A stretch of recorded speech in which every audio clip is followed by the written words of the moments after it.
네, 안녕하세요. 만나서 반갑습니다. 지금부터 배민 퀵커머스 성장을 위한 프로덕트 전략, 익숙함을 넘어 새로운 탐색으로 라는 주제에 대해서 발표를 시작하겠습니다. 저희는 커머스 프로덕트 기획팀 소속으로 저희 팀은 배민 커머스 전반 고객 경험을 설계하고 있습니다.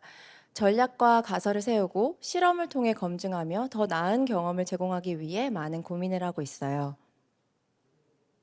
네, 저는 PM으로 일한 지 10년 차에 접어든 이다나라고 합니다. 연년생 아들 둘을 키우고 있고요. 그러다 보니 인생 난이도에 정점을 찍고 있는데요. 배민 커머스의 고객분들만큼이나 아이들의 마음도 알기가 참 어렵더라고요. 그렇지만 어려운 만큼 보람과 성취도 느끼며 살아가고 있습니다. 옆에는 저와 함께 발표를 해주실 희원님인데요. 우아한 인턴, 무려 1기 수석 졸업하신 엄청난 인재로 아주 똑부러지게 일 잘하는 저희 팀의 에이스입니다. 오늘 세션에서는 특히 장보기 쇼핑이라는 화면 안에서 퀵커머스 성장을 이끌기 위해 어떤 전략과 가설을 세우고 실험을 진행했는지 말씀드리려고 합니다. 여기서 장보기 쇼핑은 배민 앱에서 하단 장보기 쇼핑이라는 메뉴를 통해 진입하실 수 있는 화면입니다. 배민 커머스를 접할 수 있는 첫 퍼널이고 여러 가게의 특장점을 전시하는 역할을 수행하고 있습니다. 여러분 장보기 쇼핑 서비스 잘 알고 계신가요? 배민에서 닌텐도, 펫사료, 꽃다발, 목걸이, 파자마까지도 배달받으실 수 있다는 걸 아시나요? 서비스명에서 유추 가능하시다시피 마트 편의점 기반의 장보기 상품들이 주축이 되기는 하지만 이 외에도 디지털, 반찬, 리빙, 꽃, 주류, 도서와 같이 다양한 카테고리의 상품을 빠른 시간 안에 배달받을 수 있는 서비스입니다. 저희는 오늘 이 장보기 쇼핑 화면이 어떻게 탄생하게 되었는지, 그리고 퀵커머스 성장을 위해 장보기 쇼핑 화면의 개선 목표와 전략을 어떻게 세웠는지 설명드리고자 합니다.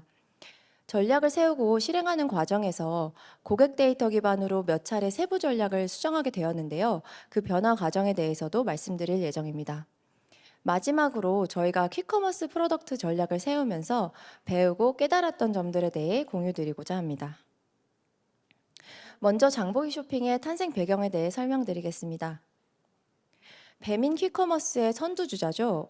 많은 분들이 알고 계시는 비마트가 2018년에 오픈하게 되었고요. 그 뒤를 이어 21년에 CU 홈플러스와 같은 편의점, 대형마트부터 정육점, 꽃집과 같은 우리 동네 가게들이 배민스토어라는 이름으로 배민 플랫폼에 입점하게 됩니다. 그리고 23년에 택배 배송을 기반으로 하는 전국 특가까지 런칭하게 되었는데요. 이처럼 배민앱 내에서 여러 커머스 서비스가 만들어지면서 고객들이 각 서비스를 인식하는 데 어려움이 생겼고 이로 인해 장보기 쇼핑이라는 브랜딩으로 서비스를 통합하게 됩니다. 당시 저희가 대대적인 광고를 했었는데요. 장보기도 역시 배민이었어 라는 이 슬로건을 보신 분도 있으실 것 같아요. 이때 만들어진 화면이 바로 장보기 쇼핑입니다. 장보기 쇼핑 화면을 구축하는 당시의 주요 포인트는 해당 화면에서 여러 가게를 한눈에 확인할 수 있도록 하는 것이었습니다. 주요 대형마트, 편의점이 다수 입점하던 시기여서 장보기 쇼핑이라는 서비스를 알리기 위해서는 잘 알려진 가게들이 눈에 띄도록 할 필요가 있었기 때문입니다. 이에 따라 로고 기반의 가게 쇼컷이 홈 화면 메인에 자리 잡게 되었습니다. 장보기 쇼핑 구축 이후 매출 추이는 이러한데요. 보시는 것처럼 24년 7월 장보기 쇼핑 브랜딩 이후에 가파른 상승 곡선을 그리며 성장했습니다. 저희가 의도한 대로 장보기 쇼핑에 대한 인지도가 높아지고 대형마트, 편의점 이용 고객들이 많아졌기 때문입니다. 이 성장이 멈추지 않고 계속 이어지면 좋았겠지만 그렇진 않았습니다. 분명 조금씩 성장하고 있기는 했지만 한 번 도약한 이후에 이전만큼의 성장률이 나타나진 않았어요. 바로 이 지점부터 저희는 장보기 쇼핑의 멀고 먼 개선 여정을 시작하게 되었는데요. 지금부터는 퀵커머스 성장을 만들기 위해 장보기 쇼핑 화면의 개선 목표와 전략을 어떻게 세웠는지 설명드리도록 하겠습니다. 먼저 장보기 쇼핑 고객 특성부터 살펴보겠습니다. 아무래도 배달의 민족이라는 앱에서 중점이 되는 서비스는 음식 배달이기 때문에 이제 배달 고객들이 장보기 쇼핑 화면을 호기심에 가볍게 둘러보는 비중이 높습니다. 그렇다 보니 다른 지면, 특히 각 가게의 홈 화면을 뜻하는 가게홈에 비해서 반응률이 낮고 방문 빈도도 낮은 편이었습니다. 반응이 나타난다고 하더라도 특정 영역, 즉 가게 쇼컷에 쏠리는 경향이 있었습니다. 이는 기존 퀵커머스 이용 경험이 있는 고객에서 특히 강하게 나타났는데, 주로 보이는 패턴은 새로운 가게를 추가로 탐색하기보다 쇼컷을 이용해 기존에 구매했던 가게로 이동하는 것이었습니다. 이렇다 보니 전체 반응의 70%가 쇼컷에서 나타났으며, 디지털, 꽃, 반찬과 같은 다양한 카테고리가 있는 상단 탭의 클릭률이 낮았습니다. 또한 저희가 하단에 다양한 큐레이션 구자를 마련해 두었음에도 하단으로 스크롤하여 여러 컨텐츠를 탐색하는 고객도 20%밖에 되지 않았습니다. 이렇게 화면 내에서 활발한 탐색이 이루어지지 않고 쇼컷 영역에 클릭이 쏠리는 패턴이 유지되다 보니 인당 가게 탐색 수가 1.6개 수준에 머물렀습니다. 잘 알고 있는 기존 가게만 찾아가는 이러한 패턴이 점차 고착화되면 장보기 쇼핑에 입점하는 수많은 가격들의 매력들을 고객들이 경험하기 어려워지고 배민 퀵커머스의 성장도 한계에 부딪힐 위험이 있었습니다. 이게 왜 이렇게 문제가 될까? 조금 와닿지 않으실 수도 있을 것 같은데요. 이 부분을 한번 비유를 통해서 설명드려 보겠습니다. 왼쪽에 보시는 것처럼 여러 다른 가게들이 이제 골목에서 운영이 되고 있었습니다. 저희가 우아한 백화점을 차려서 이 가게들을 입점을 시켰는데요. 백화점을 만들어서 한 곳에 가게들을 모은 이유는 고객들이 다양한 가게를 접하고 새로운 구매 경험을 할 수 있도록 하는 것이었습니다. 그런데 처음에 백화점이 만들어졌을 때는 여러 가게를 둘러보던 고객들이 어느 순간 이렇게 한 가게에 정착하면서 새로운 가게를 둘러보지 않게 되었습니다. 지금 보시는 것처럼 이렇게 들어와서 한 가게만 이용하고 나가버리는 것이죠. 이러면 어떻게 될까요? 이전에 가게들이 골목에 있었을 때와 매출은 달라지는 바 없이 백화점 운영비만 계속 늘어나게 되겠죠. 저희가 바라는 모습은 오른쪽 그림과 같이 여러 다양한 가게들을 고객들이 활발하게 탐색하고 이용하는 것이었습니다.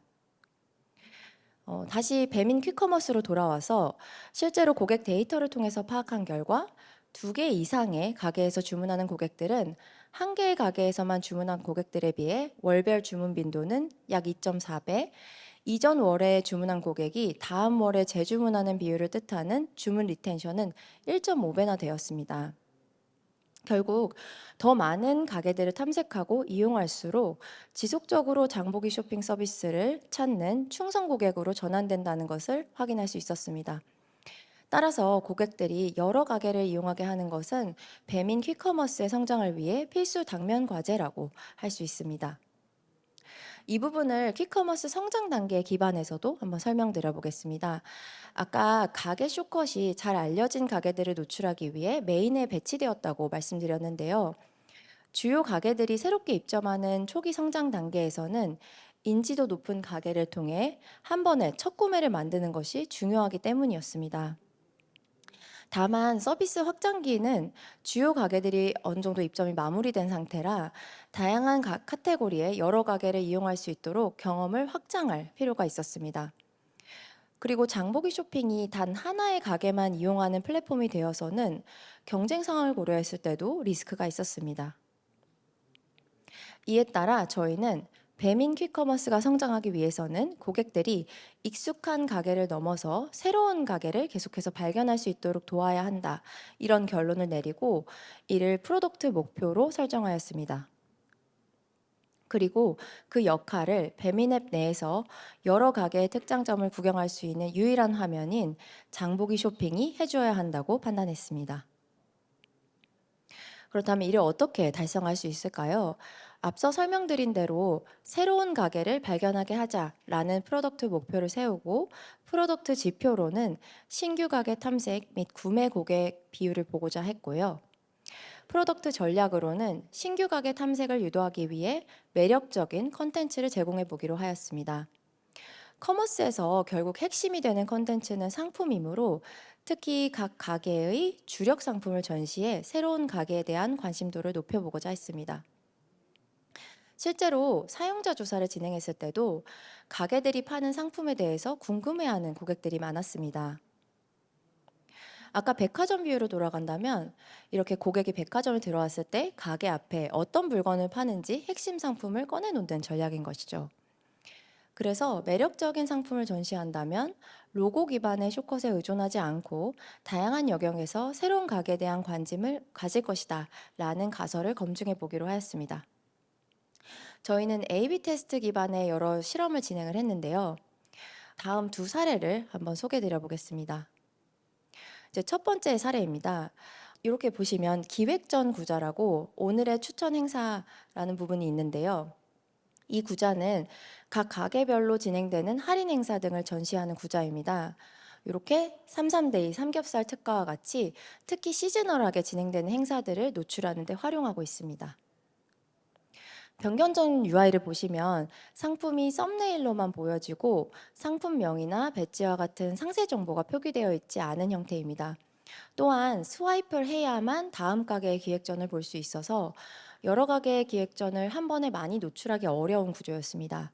그렇다 보니 이 구조의 클릭률이 낮은 편이었는데요. 변경안에서는 여러 가게의 기획전을 필터를 통해 편리하게 탐색할 수 있도록 하였습니다. 지금 홈플러스에 국내산 정육도 즉시 배달이 보이고 있는데 바로 옆에 비마트 스테디셀러 할인 필터를 눌러서 빠르게 다음 행사로 넘겨서 상품을 구경할 수 있는 것입니다. 또한 노출 상품 개수가 3개에서 6개로 2배나 늘어났고 상품 정보도 자세히 전달하고자 했습니다. 그리고 기획전 상세 페이지로 이동할 수 있는 기획전 자세히 보기 CTA 버튼에 쿠폰 정보를 넣어서 쿠폰도 강조될 수 있도록 하였습니다. 그 결과 기획전의 주목도 그리고 활용도가 올라가면서 구자의 클릭률은 기존한 대비 상승한 부분을 확인하실 수 있습니다. 특히 가설처럼 매력적인 상품을 꺼내두자 상품 클릭률이 많이 상승했는데요. 이렇게 앱 배포율이 올라감에 따라서 변경안에서 기획전 구자의 CTR이 점차 상승하는 것을 확인하실 수 있습니다. 하지만 저희 가설에 따라서 이 매력적인 상품을 꺼내 두었음에도 신규 가게 탐색이나 신규 가게 이용을 통한 추가 주문은 발생하지 않았습니다. 구자 자체가 개선된 부분은 있었지만 기획전 구자 하나만으로 주문을 움직이기에는 무리가 있었던 것입니다. 네, 다음 시도인데요. 두 번째는 가장 핵심적인 위치인 쇼컷에서 새로운 시도를 해보고자 했습니다. 로고 기반의 쇼컷에서 컨텐츠 기반의 쇼컷으로 변화를 시도한 것인데요. 지금 보시는 것처럼 마감 세일로 80% 대폭 할인하는 소불고기처럼 비장의 무기가 될 수 있는 대표 상품을 전면에 내세웠고요. 생활의 딜과 같은 할인 기획전, 그리고 과일, 채소, 정육처럼 대표 카테고리로 바로 이동할 수 있는 퀵 메뉴도 노출하였습니다. 더불어 고객들이 구매를 결심하는데 결정적인 계기가 되는 쿠폰 정보까지 보여주었어요. 이렇게 컨텐츠 기반의 쇼컷을 보여주게 된다면 로고를 통해서는 알 수 없는 가게들의 매력을 고객들이 경험하면서 새로운 가게를 탐색할 수 있을 것이라고 기대했습니다. 하지만 그 결과는 또다시 저희의 예상과 다르게 흘러갔습니다. 고객들의 주 이동 경로인 쇼컷에 변화를 주자 쇼컷 구자의 반응률이 4%포인트, 그리고 전체 반응률 또한 3%포인트나 감소하게 된 것입니다. 저희는 가게별 컨텐츠를 전시하면 고객들이 이마트에 이런 상품도 있네, 홈플러스에는 6,000원 쿠폰이 있구나 라면서 새로운 가게를 탐색할 수 있을 것이라고 기대했는데요. 어, 오히려 익숙한 기존에 이용하던 가게로 바로 들어갈 수 없다 보니까 주문 상승은커녕 반응률이 크게 하락하게 된 것입니다. 즉 백화점에 들어왔는데 원래 내가 자주 가던 매장으로 가는 길이 바뀌니까 여기가 아닌가? 내가 가던 가게가 어디 있지? 라면서 백화점을 더 둘러보지 않고 나가버린 것이죠. 이처럼 각 가게에서 판매하는 매력적인 상품을 다양한 형태로 보여주었음에도 고객들은 새로운 가게에 대한 탐색을 하지 않았습니다. 여기서 저희는 단순히 상품을 꺼내놓는 것만으로는 고객들이 관심을 가지지 않는다라는 레슨을 얻었습니다. 그렇다면 이제 어떻게 해야 할까요? 저희는 실험을 통해 확인한 고객 데이터를 기반으로 세부 전략을 수정하게 되었는데요.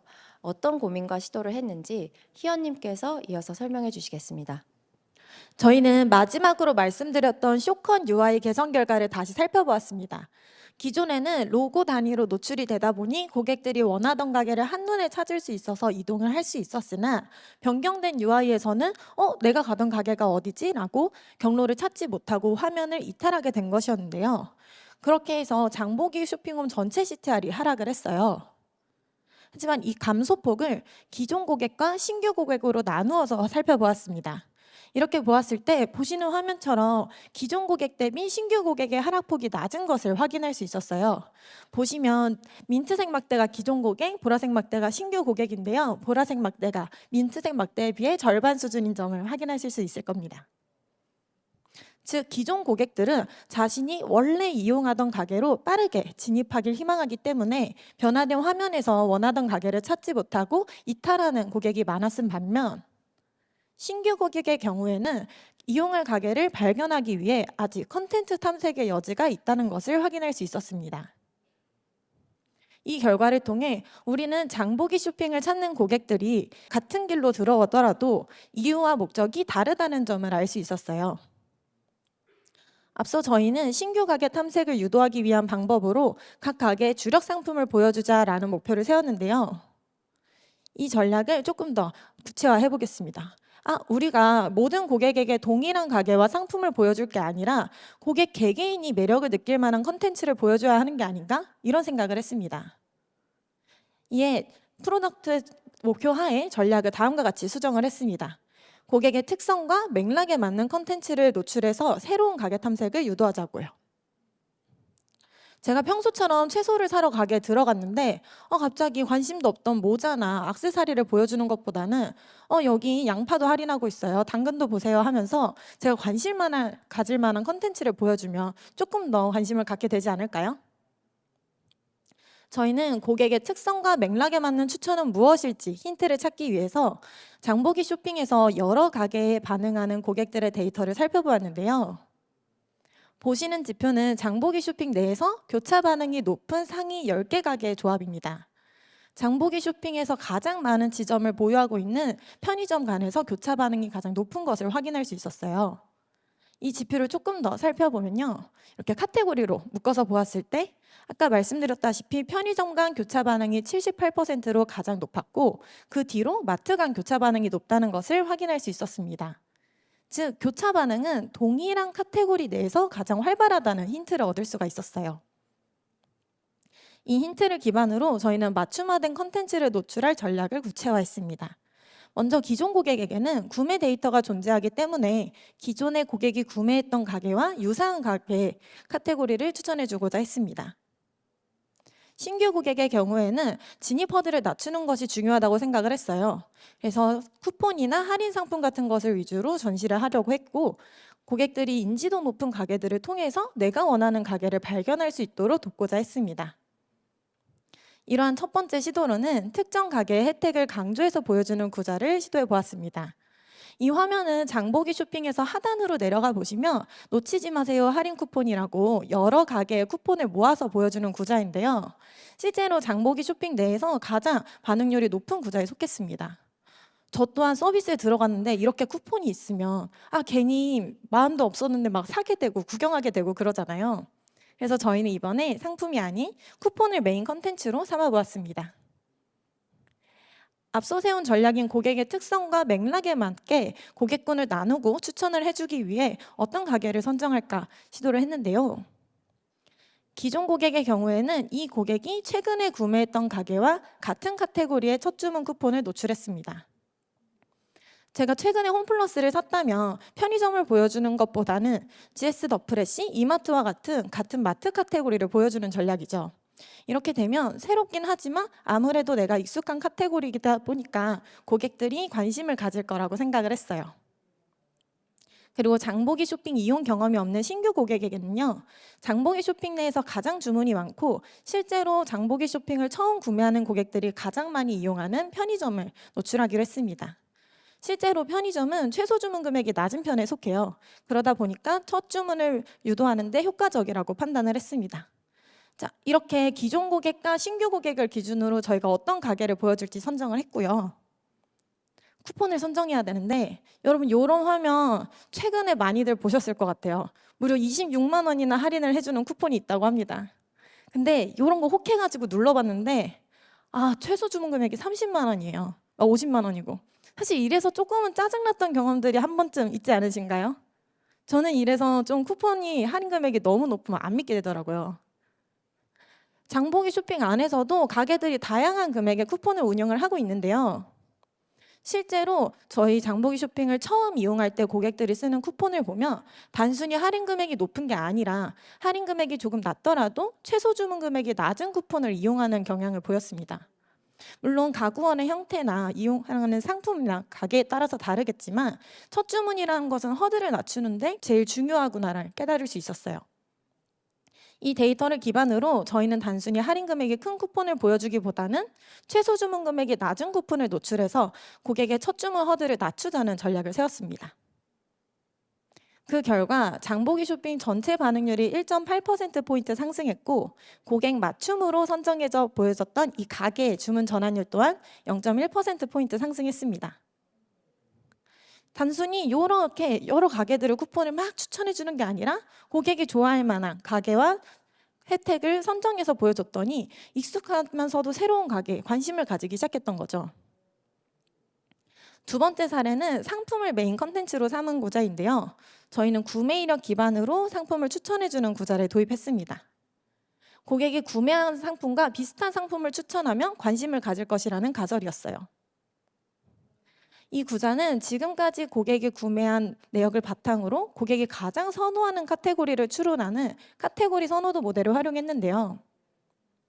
배민 퀵커머스 내에는 두 가지 카테고리가 있습니다. 1+1, 이마트 피코크처럼 가게의 상품을 보여주기 위한 가게 카테고리가 존재하고 상품의 속성을 관리하기 위한 흰우유, 딸기우유 같은 인터널 카테고리가 존재합니다.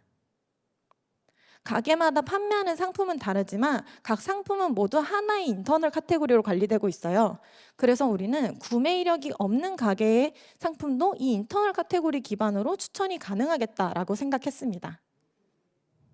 제가 이마트를 구매한 적은 없는데 과자를 많이 먹어요. 그러면 이마트에 채소를 보여주는 것보다 과자를 보여주는 게 더 관심을 가질 거라는 생각이었죠. 이 카테고리 선호도 모델은 실제로 이미 배민 퀵커머스 내에서 활발히 사용되고 좋은 반응들을 보이고 있었어요. 비마트의 닉네임께 추천하는 상품을 보시면 방울토마토로만 구성되어 있죠. 제 화면은 아니지만 제가 방울토마토를 좋아하는 걸 알고 대추 방울토마토, 스테비아 방울토마토를 막 추천을 해주는 거예요. 또 하단에 이런 카테고리를 보여줄 때도 제가 좋아하는 채소 카테고리를 먼저 보여주는 등 이러한 데에 사용이 되면서 편의성을 높이고 있었습니다. 그럼 장보기 쇼핑에서는 카테고리 선호도 모델을 어떻게 활용했는가? 저희는 고객이 선호하는 1위 카테고리 내에서 고객이 구매했던 상품과 같은 카테고리의 인기 상품을 조합해서 보여주는 것을 시도했습니다. 제가 고기를 또 자주 먹어요. 먹는 게 되게 많은데 고기를 자주 먹는데 최근에 비마트에서 삼겹살을 산 거예요. 홈플러스에 너 부먹대 몰라요? 이런 거 할인하고 있어요 하면서 조합해서 보여주는 구조였어요. 단순히 추천 상품만 보여주는 게 아니라 제가 구매했던 상품을 함께 보여줌으로써 이 노출을 맥락에 맞는 추천이라는 것을 인지할 수 있도록 돕고자 했습니다. 그 결과 메인 지표였던 장보기 쇼핑홈 전체 반응률이 0.1%포인트 상승했습니다. 뿐만 아니라 이 구자는 장보기 쇼핑홈 내에서 상품 반응률이 가장 높은 구자에 비해서 상품 반응률이 무려 1.4배 수준이었어요. 물론 아쉬운 점도 존재했는데요. 제가 구매했던 상품과 추천 상품을 함께 노출했을 때 아무래도 구매했던 상품의 반응률이 좀 더 높긴 했습니다. 보시는 지표는 한 2배 정도 차이가 난다고 이해해 봐 주시면 될 것 같고요. 하지만 저희가 추천했던 새로운 가게의 새로운 상품도 분명 반응이 존재했고 주문 기여도까지 발생을 했습니다.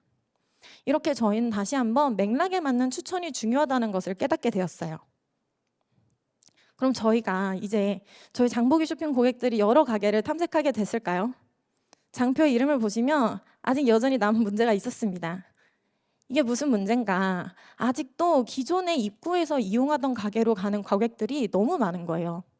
상단에 있는 쇼컷의 반응률은 여전히 높았고 이에 따라 하단 구자의 반응률은 낮았습니다. 가게로 좀 더 들어와서 저희가 마련한 구자들을 본 고객들은 새로운 가게에 관심을 가지기 시작했어요. 하지만 이미 안쪽으로 들어오기 전에 익숙한 가게로 가는 행동이 고착화된 상황이었습니다. 저희가 여러 가지 구자를 만들고 새로운 구자도 넣고 기존 구자를 개선해도 이 구자를 마주하는 고객이 너무 적은 거예요.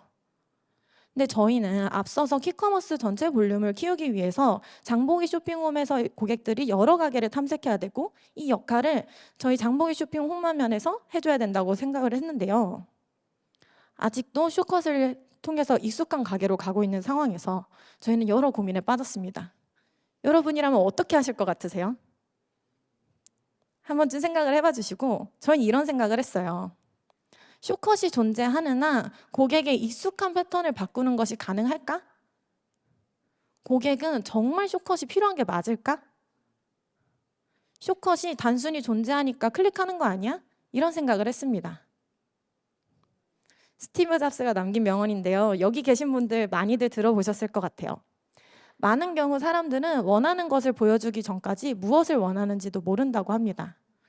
이에 맞게 저희도 이런 생각을 했어요. 우리의 고객들이 아직 원하는 것을 못 본 건 아닐까? 익숙함에 갇혀서 새로운 것을 발견하지 못한 건 아닐까? 이런 생각을 했습니다. 그래서 저희는 과감히 서비스의 성장을 위해 쇼컷을 축소하는 구조적 개편을 시도하기로 했습니다. 보시는 화면처럼 가게로 들어가기 전에 각 가게의 매력을 알 수 있도록 구조를 변경하는 작업이었는데요. 이를 통해 고객들이 장보기 쇼핑홈 상하단을 활발히 탐색하도록 유도하고자 했습니다. 사실 앞서 쇼콘 UI 개선 과제를 하면서 장보기 쇼핑홈 전체 반응률이 하락했단 말이죠. 이게 정말 엄청 슬픈 결과였어요. 그렇기 때문에 더더욱 이 구조 변경은 저에게 쉽지 않은 결정이었습니다. 아주 따끈따끈하게 배포를 했고요. 이렇게 홈화면을 크게 바꾸어 봤는데요. 여러 가게의 주요 프로모션을 확인할 수 있도록 배너의 크기를 키우고 상단으로 위치를 변경했습니다. 그리고 고객이 기존 가게의 유입 경로로 작용했던 쇼컷을 과감히 축소해서 저희가 상하단 콘텐츠 탐색을 유도하고자 했습니다. 그 결과 장보기 쇼핑의 많은 반응률을 차지했던 쇼컷의 반응률은 당연히 떨어졌고요. 하지만 상단 탭과 배너의 반응률은 상승했고 아무래도 기존 가게로 가는 경로를 찾지 못한 고객들이 추가 탐색을 진행하면서 하단 콘텐츠의 반응률도 상승했습니다. 상하단 콘텐츠를 많이 보다 보니까 장보기 쇼핑홈의 체류 시간 또한 증가했어요. 이 개편을 통해 저희는 고객들이 전지면을 활용할 수 있는 바탕을 만들었고 실제로 이렇게 움직여주기 시작했습니다. 다행히도 그 덕분에 저희의 이 개편안은 모든 고객에게 적용되도록 전체 배포를 준비 중이고요. 조만간 장보기 쇼핑에서 이 화면을 만나보실 수 있을 거예요. 한 번씩 찾아봐 주시길 부탁드립니다. 앞으로 저희는 앞서 점증했던 전략인 맞춤형 추천 전략에 맞춰서 구자를 확대하고 개선해 나갈 예정입니다. 그에 맞춰서 고객들이 새로운 가게를 발견하고 이용해 나간다면 최종적인 목표였던 퀵커머스 성장을 만들 수 있을 것이라고 생각해요. 네, 지금까지 저희는 배민 퀵커머스 장보기 쇼핑의 성장을 위해 어떤 전략을 짜고 어떤 실험을 하면서 세부 과정을 어떤 변화를 주었는지 말씀을 드렸습니다. 마지막으로 이러한 과정 속에서 저희가 배우고 깨달았던 점을 말씀드리겠습니다.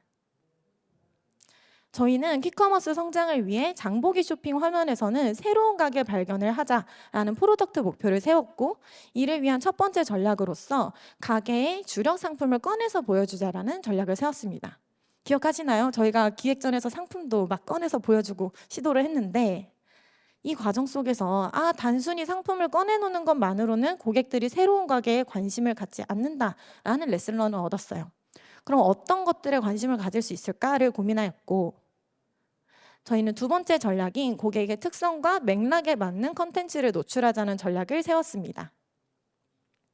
다만 쇼컷을 통해서 이미 익숙한 가게로 가는 고객들이 너무 많다. 고객의 행동이 고착화되어 있다는 문제점에 부딪혔고요. 이를 타개하기 위해서 구조적 변경을 통해 익숙한 패턴을 바꾸는 고객들이 상하단 컨텐츠를 활발히 탐색하도록 유도하는 전략을 세워 실행했습니다. 작년부터 지금까지 전략이 3번이나 바뀌었어요. 사실 근 1년간 3번이 바뀌었다고 해도 과언이 아닙니다. 하지만 저희가 이렇게 큰 줄기의 목표 하에 전략을 세우고 세부 과정을 수행했을 때 저희는 목적과 방향을 잃지 않고 나아갈 수 있다는 장점이 있었습니다. 과제를 수행하는 과정에서 예상과 다른 결과가 나올 수 있고 이에 따라 세부 액션과 방법론은 충분히 변화할 수 있습니다. 하지만 이때 흔들리지 않고 고객 행동 데이터를 보면서 고객의 니즈는 뭘까? 우리는 어떻게 해야 될까를 끊임없이 고민하며 이 와중에서도 근본적인 목적을, 역할을 떠올리면서 대응하는 것이 중요하다고 생각합니다.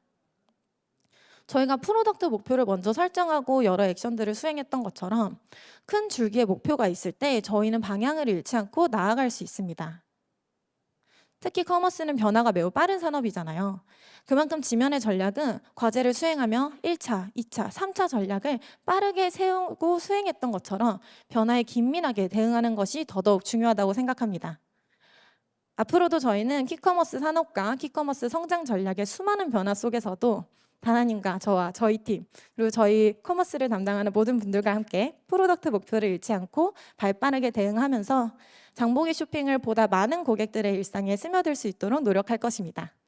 장보기 쇼핑의 변화와 키커머스의 성장에 많은 관심 부탁드립니다. 이것으로 발표 마치겠습니다. 감사합니다.